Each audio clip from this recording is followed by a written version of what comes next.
We've heard time and time again that America possesses just 3% of the world's oil reserves and that we use 25% of the world's oil. Yet that 3% number refers only to the nation's 21 billion barrels of proven reserves. Now, to prove reserves, you got to drill.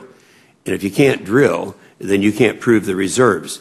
83% of America's federal onshore lands are either inaccessible or restricted due to our policies here.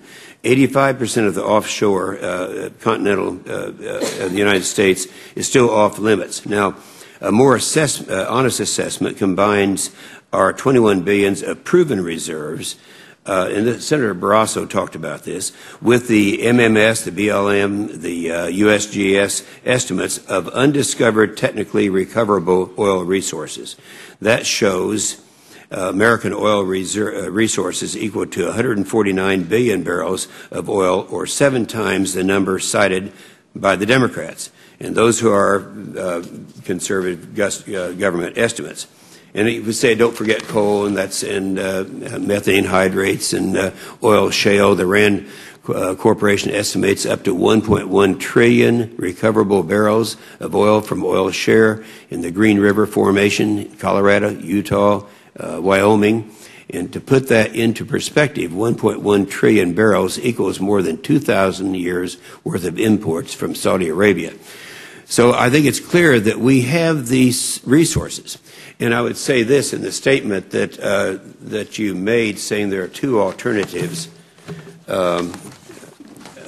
This is your statement, Mr. Secretary Strickland. He said, either we can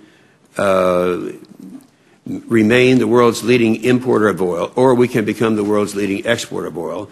I think there should be a third one, and that is develop our own resources. We're the only country in the world that doesn't develop our own resources.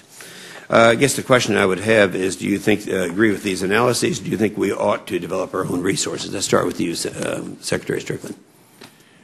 It is the position of the administration, and Secretary Salazar supports his position, and as do I, that we should actively and aggressively develop our conventional energy resources. And since this new administration came into office on January 21, our first day at the Department of Interior, we have offered just under 2,000 parcels for lease, 2.3 million acres. There were bids brought in on 845,000 acres. I accompanied Secretary Salazar to New Orleans for one of the OCS bids in the spring. We have another bid coming up in August with respect to additional offshore lands. We're actively looking at the whole OCS in its entirety. We believe there is substantial opportunity to continue to develop conventional oil and gas. We believe we need a balance. We also think there's been an undervalued and underdeveloped alternative and renewable resource on our public lands up to this point. And so we're moving quickly to try and bring some balance, but that's not at the expense of our conventional commitment. We agree there's additional opportunities. Secretary Strickland, I really appreciate that response. In fact, I agree with your response. It's an all-of-the-above response, and I appreciate it. Thank you very much. Thank you, Madam Chair. Thank you, Senator.